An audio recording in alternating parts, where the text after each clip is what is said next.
Awesome. We are live. Welcome to the first launch update from video update from Jack and Zaki. Let me make sure that everyone has access to it. I'm going to just drop an update in the technical validators update channel and mention that we'll be taking questions.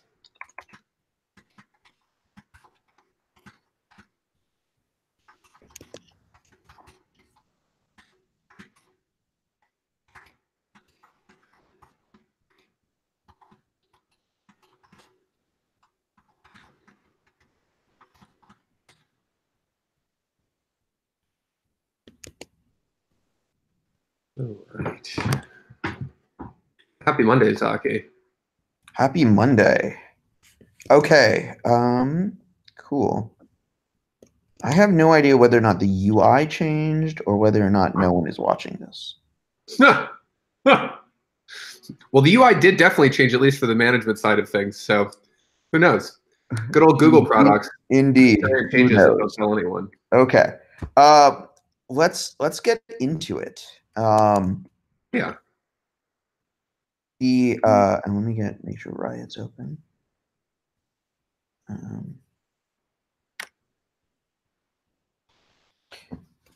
Okay.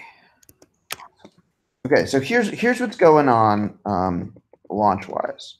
I think last week we were pretty quiet and a little bit non-communicative, and so we just want to give everyone kind of an update on what's going on and when we think finally getting launch done is going to happen.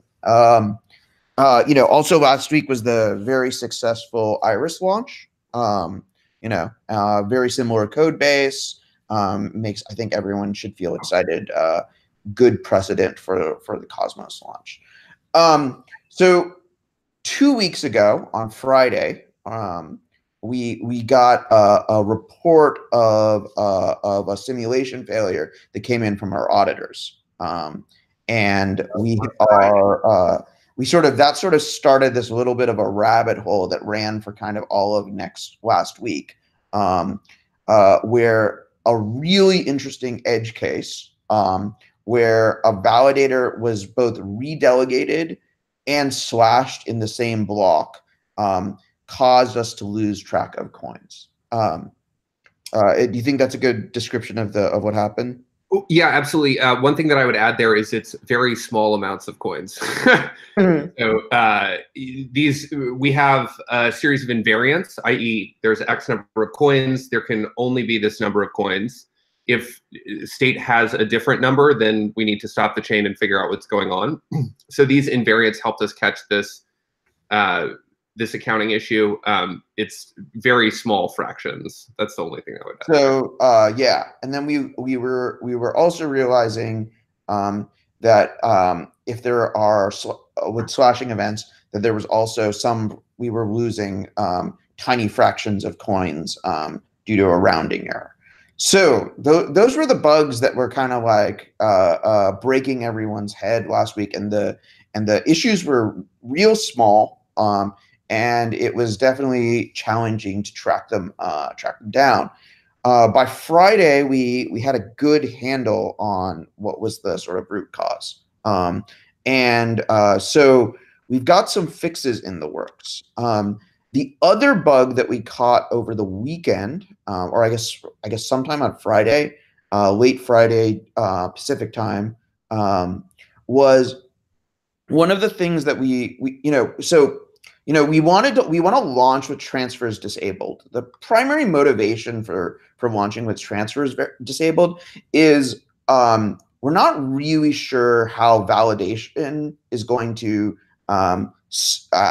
decentralize itself during the early days of the network. The intention is that the foundation and AIB are not going to be staking in the early initial days of the network. So we have this community of people who've been participating in their testnet, who participate in the fundraiser, who are AIB employees, all kind of like setting up validators as the network launches. And we definitely wanted to make sure that there was, so when the validator set could be changing very dynamically, and then when the software is, while we've done all of this testing, there's always a possibility. A few different test nets as well as simulations, yeah. a bunch of things. There's always the possibility of issues. This is the motivation for transfers being disabled, because we do not want people to engage in economically significant behavior on the net, exchanging tokens with each other. But we also wanted the ability of validators to use accounts that are not in the Genesis. Motivations for this would be like creating a validator operator account that's a multi-sig, bringing in and then delegating to someone who didn't participate in Game of Stakes or the fundraiser. All of these things, great motivations for creating accounts that aren't in Genesis. And we had a create validator message, a create validator on behalf of message. And we realized that that does not work with a new account without transfers being enabled. And so instead, we are going to introduce a very reduced form of transfers where basically you can transfer one atom to a new account. And in the process, burn 9 atoms. So this is a very costly operation. A very, very costly operation, not intended for any sort of economic purposes, is really intended to sort of onboard new accounts into the state. Also, if folks who were in the mainnet launch, they want to change their keys, this enables people a way to do that as well. So kind of just a nice little affordance as we launch the network. So those are the material changes that we're waiting on. And I'd say, Jack, you want to talk about the timeline?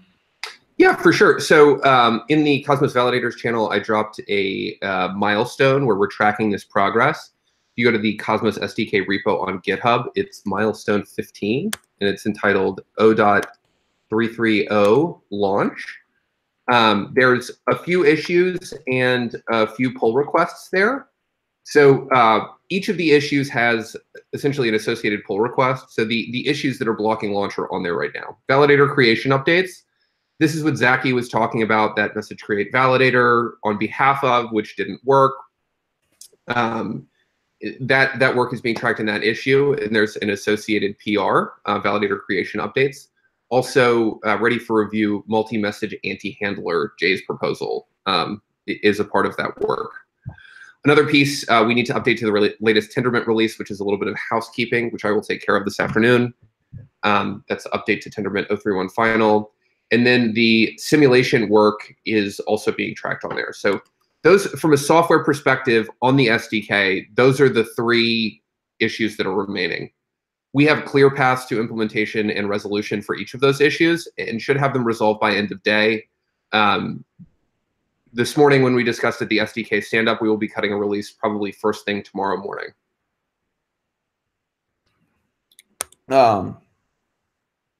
So if we get that release out tomorrow morning, that means we can have a test net tomorrow. And that test net would be on the launch software. So then there's the question of would be a Gaia 14,000 likely. Yeah. So we would just flip over Gaia 12,000 into a Gaia 14,000 and kind of move forward from there. Oh, is the reason you don't want to do 13,000 is because 13 is bad luck?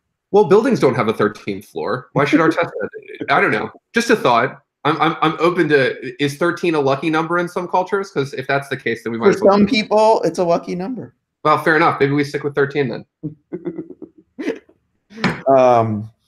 Yeah, I didn't connect those things at all. I hadn't connected it for a while. What happened to 13? Did we launch 13? Did it fail? Like, I know I've been on a plane a lot recently. Who knows? Did I launch 13 in my sleep? I mean, this is also like 5-year-old Jack looking at elevators in tall buildings and thinking, where did the 13th floor go? Why did it skip right to 14? Who knows? Okay. So then the next question is going to be getting the Genesis file out. We had one question. Aiming for sometime on Wednesday to get a Genesis file, a Genesis account distribution that you will be able to use with Gaia version 33, 0.33, to create GenTXs for mainnet. And so aiming for Wednesday, and then do GenTX creation acceptance sort of all throughout the weekend. And then we'll be able to publish a final Genesis and launch. Just real quick, there was a question from Diring in Matrix. With minor experience from the Iris mainnet, which has transfers enabled, would it make sense to consider simply allowing transfers from the start? Now, I've got some thoughts on this. We have consistently been messaging for a long time that we're going to launch with transfers disabled and enable them in a future hard fork. There's a couple. So I actually have a stronger counterpoint than that. Okay. Yep. Iris did what we've been unwilling to do, which has launched a network where validation has started out being extremely centralized. I believe at launch, something like 60% of the voting power was in the foundation validators with Iris. And if you look at how Tezos launched, same story. Whitelisted bakers, only the set of the network is. The challenge with proof of stake networks is that if you launch them centralized, their future decentralization will always appear suspicious to people. And so the desire to decentralize the launch of the net. Okay, let me just give you an example. Okay. Let's say we launch, and my goal for the GenTX collection is that we get to maybe like 1 or 2% of the total atom distribution staked at launch. Then someone who has a lot of fundraiser atoms goes in and delegates all their atoms on the first block, and suddenly now they're 60% or 90% of the network. Could easily happen. At that point, there is no the consensus algorithm provides no guarantees against double spends. They would be attributable, but not really slashable. And terrible things could happen. If we have transfers enabled and everybody's rushing to get their atoms into exchange hot wallets, and a validator becomes 90% of the network, everything is fucked. There are countermeasures that we could have put in place during this boot up period. Like we could have restricted how quickly your voting power could grow based on delegation, but we didn't do any of those things. So our countermeasure against all of that is restricting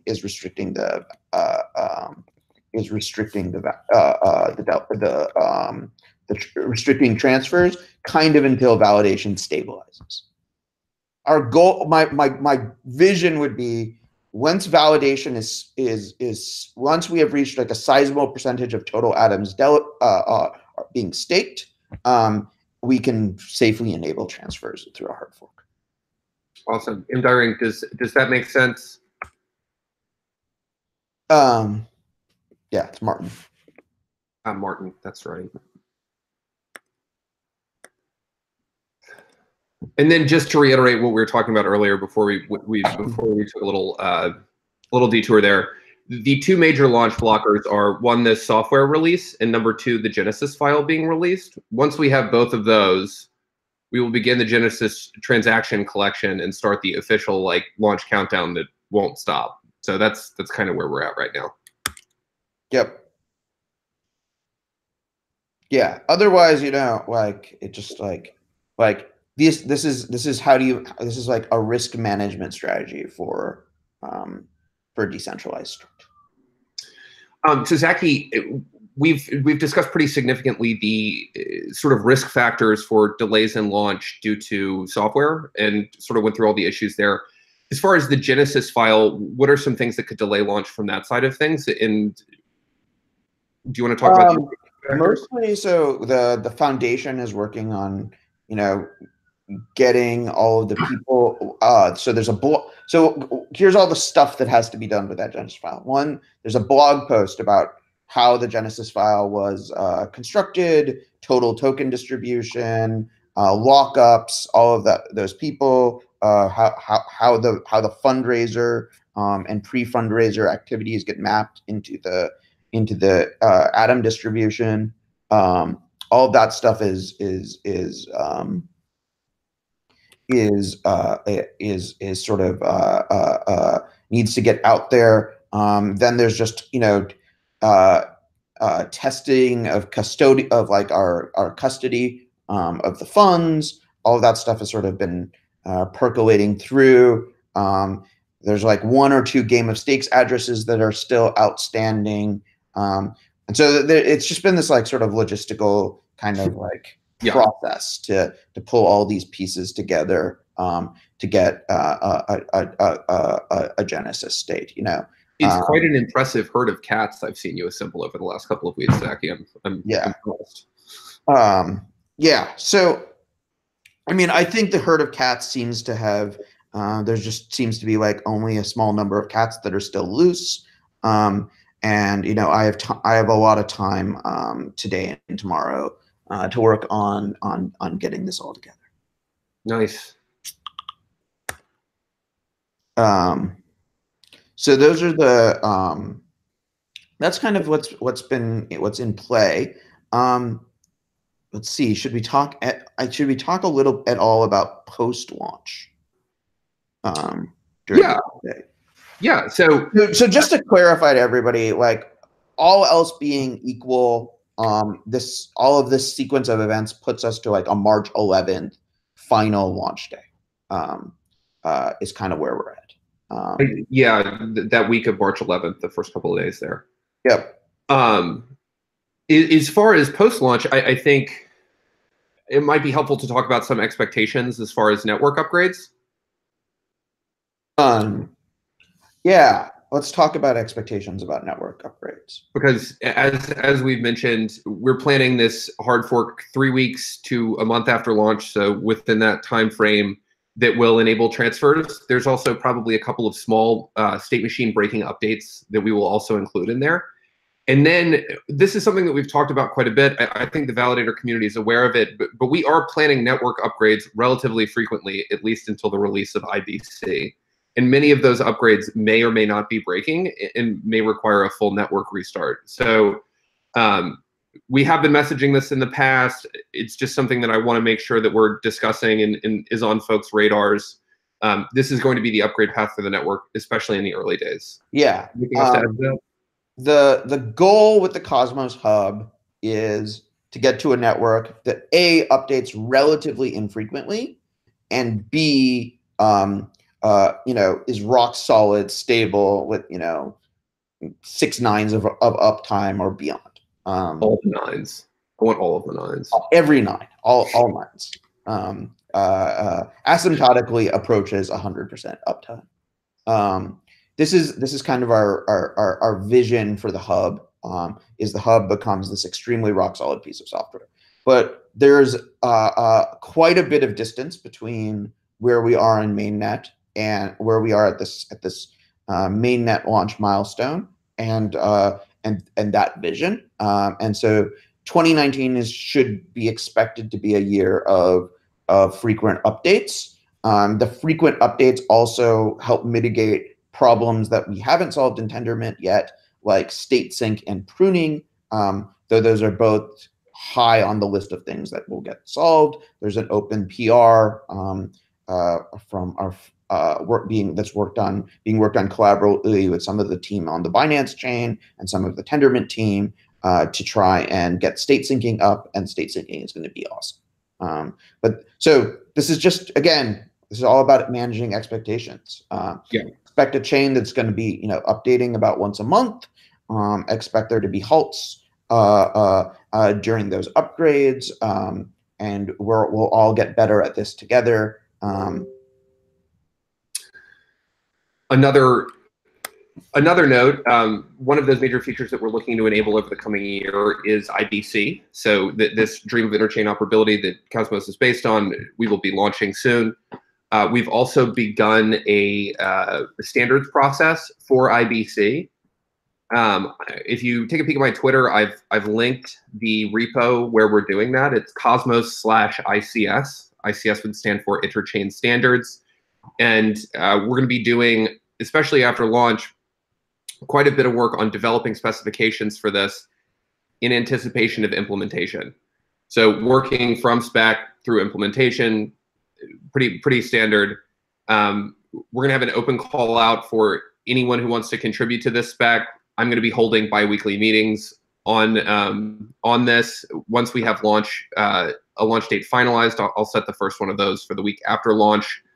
And we'll begin developing that. So I'm personally looking greatly forward to that in a lot of these new features that we're going to see sort of be able to come to fruition post-launch. Yep, absolutely. Okay. Any questions? Or did we miss anything, Jack? I haven't seen any questions. It's a quiet crew today. I do know that there's a chat enabled on the YouTube, but I don't know if I can open it without being too loud. So I'm going to mute over here and go check those questions and see if there are any. Okay, cool.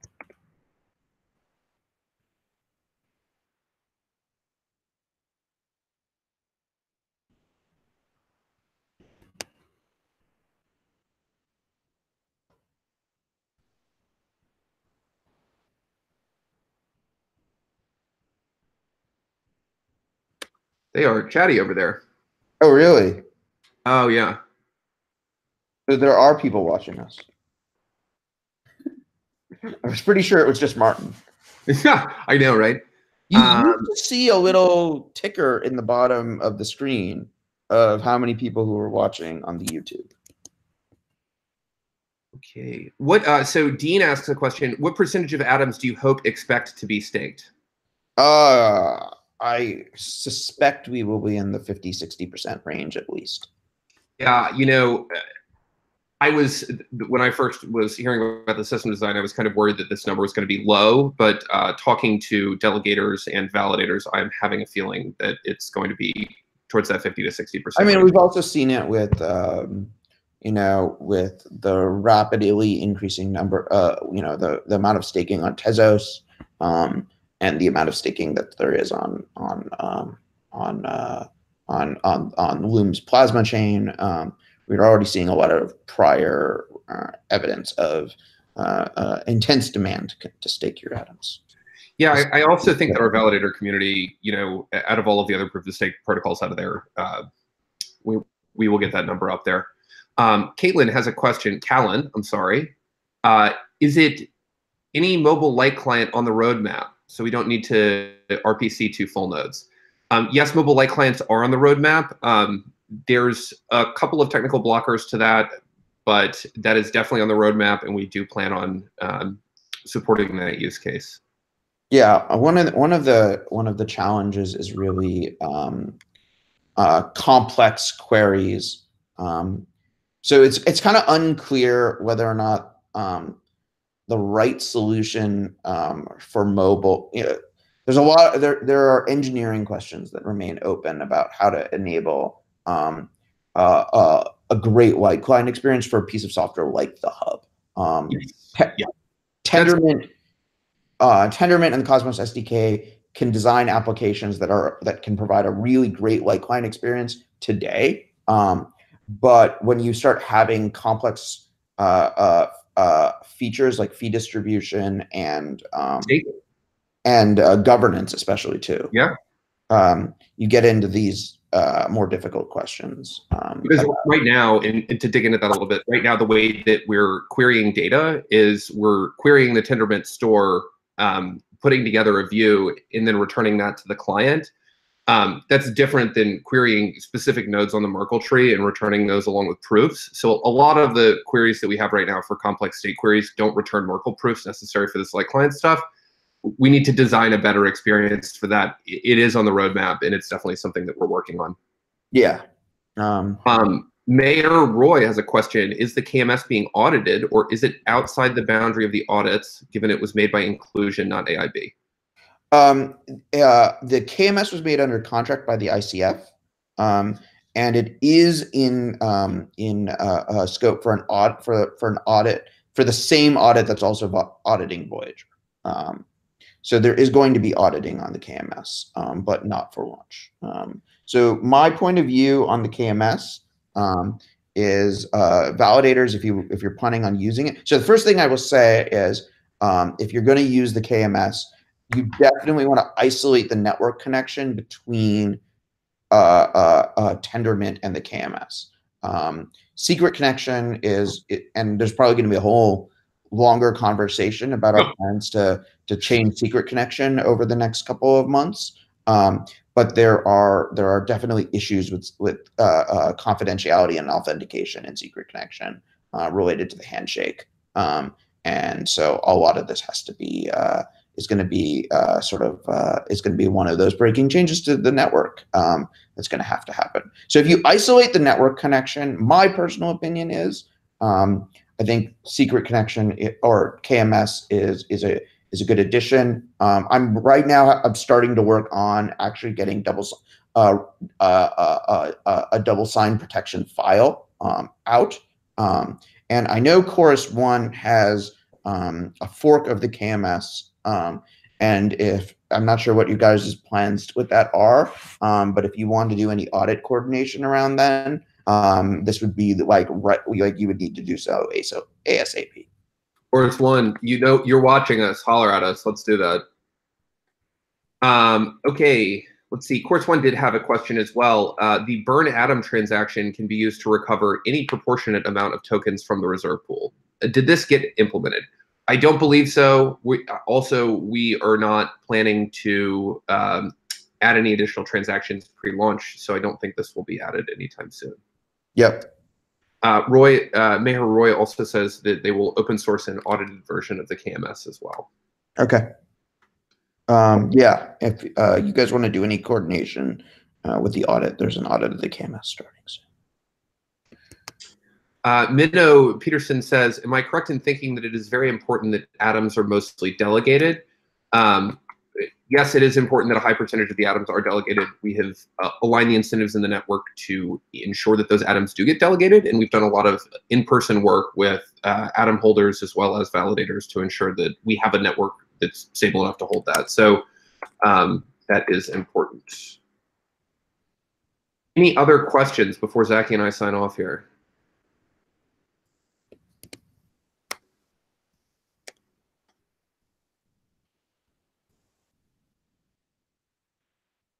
I think that's it. Awesome. Cool. So hopefully this answered a little bit of the uncertainty. Yeah,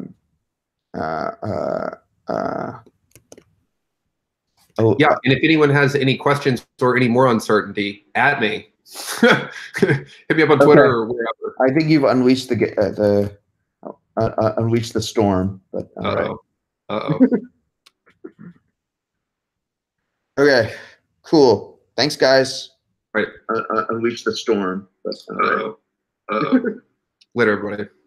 Yeah.